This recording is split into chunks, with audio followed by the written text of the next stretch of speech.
Kiralah pakara sekiralah pakara sakaralah pakara sekir.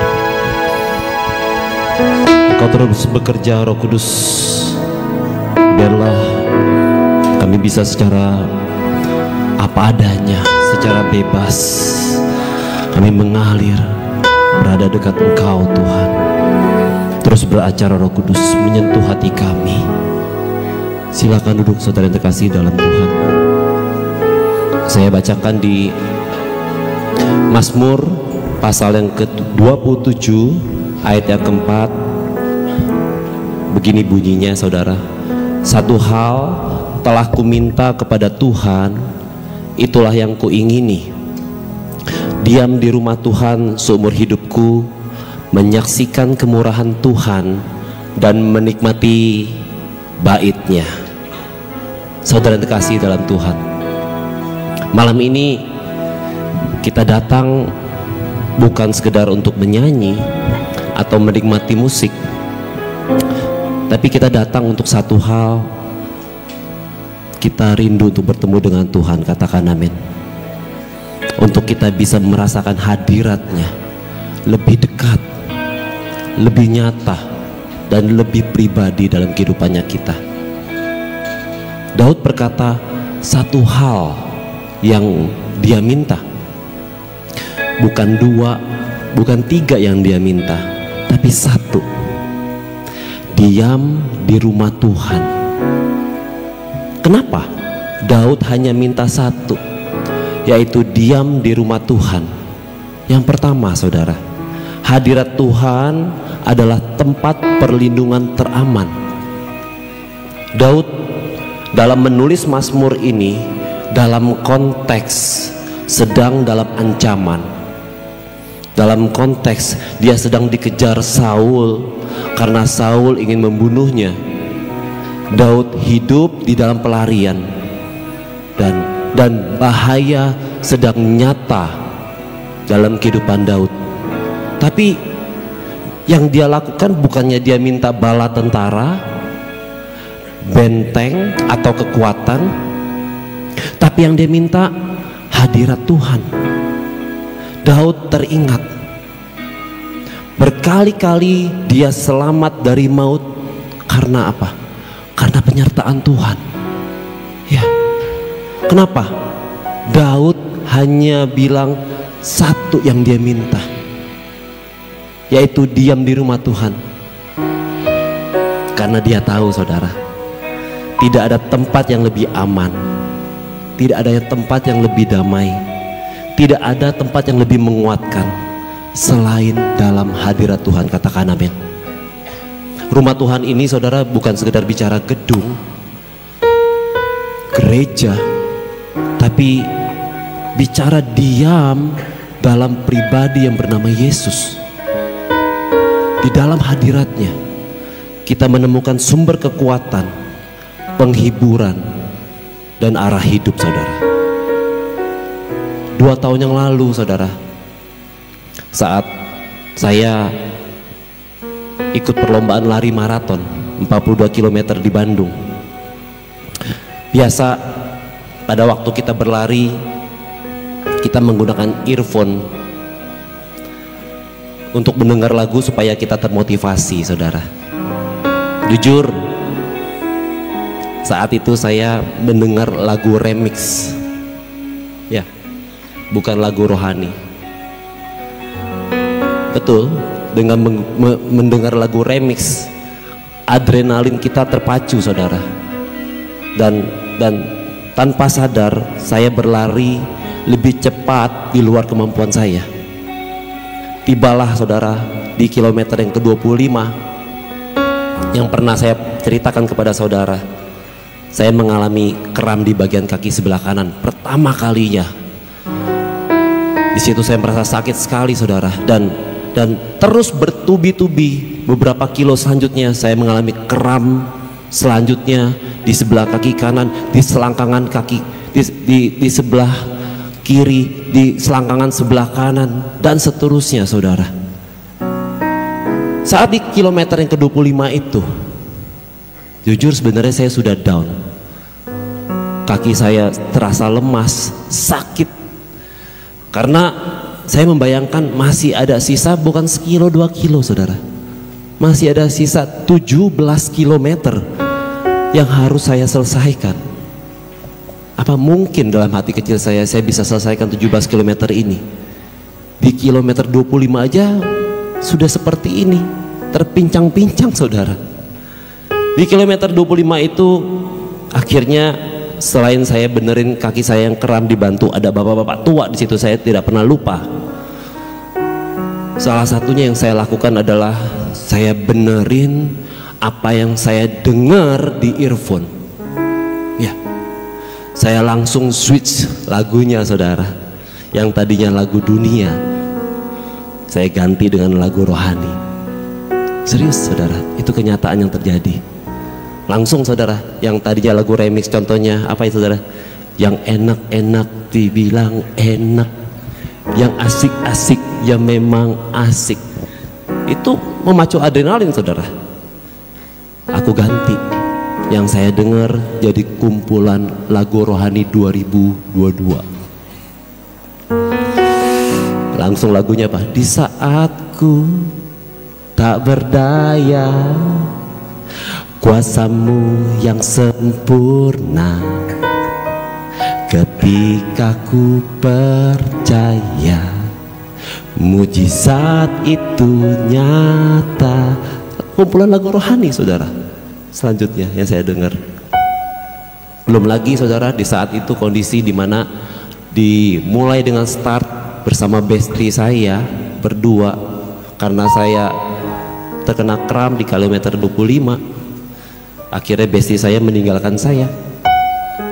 Ya memang sih kita sudah sepakat kalau kecepatannya sudah nggak sama, nggak usah saling tunggu. Di momen yang ke-25 itu dia bilang, "Kok gimana? Aku temenin nggak? Gak usah, pergi aja kamu, cepat lari." Sebenarnya serem juga saudara. Sepanjang lari saudara, dan bertemu beberapa kali momen keram itu, dan akhirnya saudara di momen itu sampai finish hanya lagu rohani yang menemani saya sampai finish. Itu yang saya percayai saudara, hadirat Tuhan sampai saat ini saudara, satu-satunya yang menguatkan, katakan menguatkan, menghibur, katakan menghibur, dan memberikan arah, sehingga saat itu saya berhasil finish lari 42 km saudara. Saat finish di 42 km itu saudara, saya sudah melewati gapura finish itu. Saya melihat gapura itu saudara ke belakang, sambil saya nyender begini saudara, ada sebatas kayak pagar-pagar begitu. Tidak sadar, tanpa terasa air mata saya menetes. Serius itu terjadi saudara. Saya terharu. Saya bilang dalam hati saya, thank you Tuhan. Kalau bukan karena Tuhan, gak bakal saya bisa melewati 17 km ini. Saudara, malam ini saya mau ingatkan ada kata-kata begini saudara. Kekuatanmu bukanlah dalam kesibukanmu, kekuatanmu bukanlah dalam pengetahuanmu, kekuatanmu bukanlah dalam pengalamanmu. Kekuatanmu sebenarnya cuma satu, hanya ada dalam hadirat Tuhan. Amin. Karena itu saudara, walaupun hari-hari ini saudara sibuk, selalu punyailah waktu untuk ambil break. Mesin saudara kalau nggak pernah istirahat panas, ambil rest area dulu. Kalau tidak, saya percaya kita nggak akan pernah kuat. Begitu juga kalau hari-hari ini saudara sedang sibuk pelayanan, sibuk kerja, kalau nggak pernah ambil waktu rest sama Tuhan, saya mau katakan itu berbahaya. Jangan sampai kesibukannya kita itu mencuri waktu dekatnya kita sama Tuhan. Yang saya alami begini saudara, kesibukan itu suatu saat akan kita tinggalkan. Setuju nggak saudara? Tapi dengar baik, Malam hari ini saya mau katakan, hadirat Tuhan akan tetap diam selama-lamanya dalam kehidupannya kita. Kasih tepuk tangan yang paling meriah buat Tuhan kita. Berapa banyak hari-hari ini orang yang justru meninggalkan Tuhan gara-gara dalam kesibukannya. Misalnya job makin banyak. Tapi saya percaya hari ini letak kekuatan kita adalah hanya di dalam hadirat Tuhan. Amin. Di hadirat-Mu aku puas,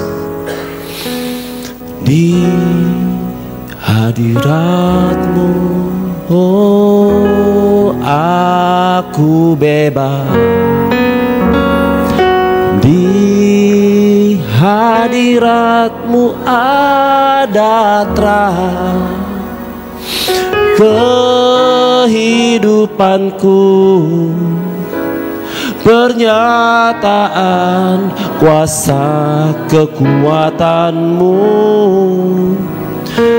Di hadirat-Mu datang, persembahkan lagu di hadapan Rajaku. Kita angkat tangan kita. Di hadirat-Mu ada terang kehidupanku.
Poin yang kedua, hadirat Tuhan bukan untuk momen sesaat, tapi gaya hidup. Katakan gaya hidup. Banyak dari kita hanya mengalami hadirat Tuhan, terasa Tuhan itu dekat, hadir bersama kita hanya pada saat ibadah atau worship night seperti ini.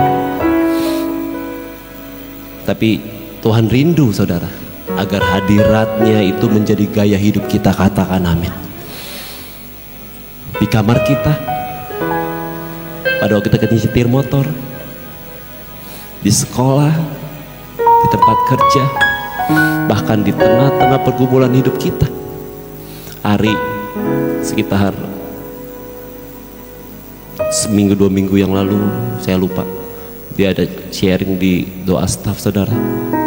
Dia lagi nyetir dari Palembang ke Lampung, di tengah malam, posisi lagi ngantuk, istrinya lagi lelap dalam mimpi di sebelahnya. Tiba-tiba dengan dengar lagu rohani, dalam kondisi ngantuk dia dengar lagu rohani, dia bisa menangis, dan ternyata, saudara, Tuhan sedang menyadarkan dia supaya dia terhindar dari mara bahaya. Tiba-tiba ada truk, saudara, seperti itu di tengah-tengah subuh, saudara. Hari cuma berpikir, Tuhan, terima kasih Tuhan, kalau saya lelap dalam ngantuk saya, mungkin truk dalam posisi yang bolak-balik begini, langsung ditumbur sama hari. Kita nggak tahu nasibnya seperti apa, tapi Tuhan itu baik, katakan amin. Saat Daud membawa tabut perjanjian kembali ke Yerusalem, apa yang Daud lakukan? Dia menari-nari dengan bersuka cita. Dia selalu, saudara, Daud selalu undang hadirat Tuhan melingkupinya. Daud menulis banyak mazmur penyembahan yang lahir karena apa?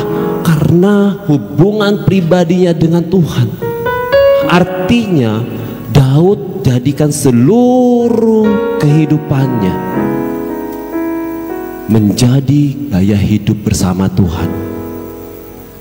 Artinya setiap kali kita tinggal dekat sama Tuhan, saya percaya ada sukacita yang tidak bisa diberikan oleh dunia. Saudara, orang kalau lagi salah paham, saya mau kasih tahu, obatnya cuma satu. Ini saudara, jangan cari pertimbangan kiri kanan, jangan cari pembenaran kiri kanan. Kalau kita ada sesuatu yang gak paham, masuk hadirat Tuhan.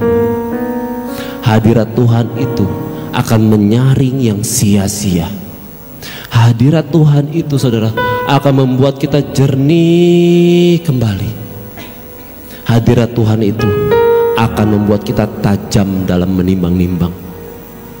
Masuk dalam hadirat Tuhan, tenangkan hati saudara, dan jangan bawa agenda apa-apa. Selalu bawa dalam posisi ingin melakukan kehendak Tuhan, karena visi Tuhan yang mau digenapkan dalam setiap dari kita hanya bisa diselesaikan dengan cara yang benar. Visi Tuhan tidak bisa diselesaikan dengan cara yang salah. Apapun yang terjadi, jangan lepaskan iman kita untuk selalu hidup benar, katakan amin. Jangan cepat kompromi, jangan cepat goyang, saudara. Ada selalu kerinduan melayani Tuhan, tiba-tiba muncul masalah. Aduh, langsung dalam hati kecil bicara, kayaknya belum saatnya memang melayani. Hati-hati saudara, selalu ada hambatan saat kita mau melakukan kehendak Tuhan. Malam ini jangan hanya jadi penonton atau pendengar, jadilah pribadi yang haus akan hadirat Tuhan. Seperti Daud, dia katakan dalam hatinya, Tuhan, satu hal yang aku ingini, tinggal dekat denganmu. Jangan buru-buru keluar dari momen ini saudara. No agenda aja, sembah Tuhan aja saudara. Hadirat Tuhan sedang nyata. Biarkan Roh Kudus bekerja dalam hati saudara. Lepaskan saudara semua beban dan berserah. Karena saat saudara sungguh-sungguh mencari Dia, Dia akan menyatakan dirinya. Kasih tepuk tangan paling meriah buat Tuhan. Kita bangkit berdiri, kita nyanyikan sekali lagi. Di hadirat-Mu ada terang kehidupanku, pernyataan kekuatanku. Di hadirat-Mu ku datang sebanyak lagu. Di hadirat, sekali lagi kita angkat tangan kita sembah Tuhan.